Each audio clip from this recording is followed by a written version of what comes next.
আলাইকুম ওয়া রাহমাতুল্লাহ। সুধী দর্শক, দেশের প্রধান জাতীয় দৈনিক পত্রিকার শিরোনামে স্থান করে নেওয়া গুরুত্বপূর্ণ খবরগুলো নিয়ে হাজির হলাম আপনাদের সামনে।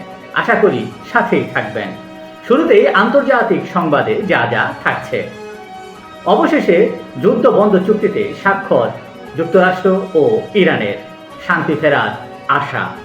তেহরানের উপর থেকে নৌ অবরোধ প্রত্যাহার ওয়াশিংটনের।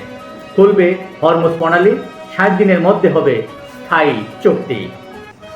মোটেই সহজ ছিল না, সমালোচনাকারীরা খারাপ মানুষ, মন্তব্য মার্কিন প্রেসিডেন্ট ডোনাল্ড ট্রাম্পের। চাপের কাছে মর্যাদা বিকিয়ে দেয়নি ইরান, মন্তব্য মাসুদ পেজেশকিয়ানের। বিশ্বজুড়ে শান্তি, কমেছে তেলের দাম।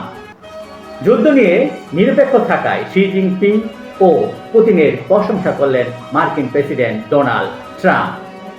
চুক্তি স্বাক্ষরের পরও শঙ্কা, অর্থনৈতিক মন্দার আশঙ্কা কি ট্রাম্পকে চুক্তিতে বাধ্য করল?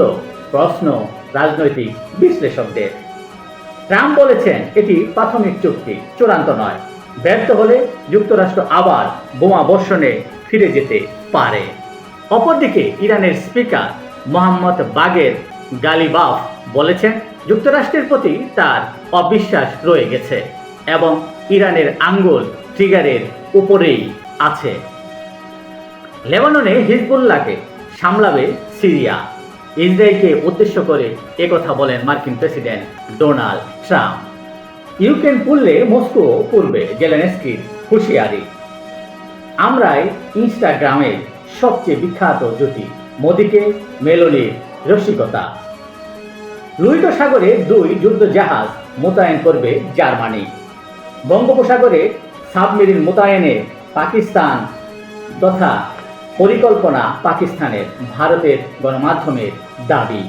আজকের মতো এখানেই শেষ করব। ভালো থাকবেন, সুস্থ থাকবেন। আসসালামু আলাইকুম ওয়া রাহমাতুল্লাহ।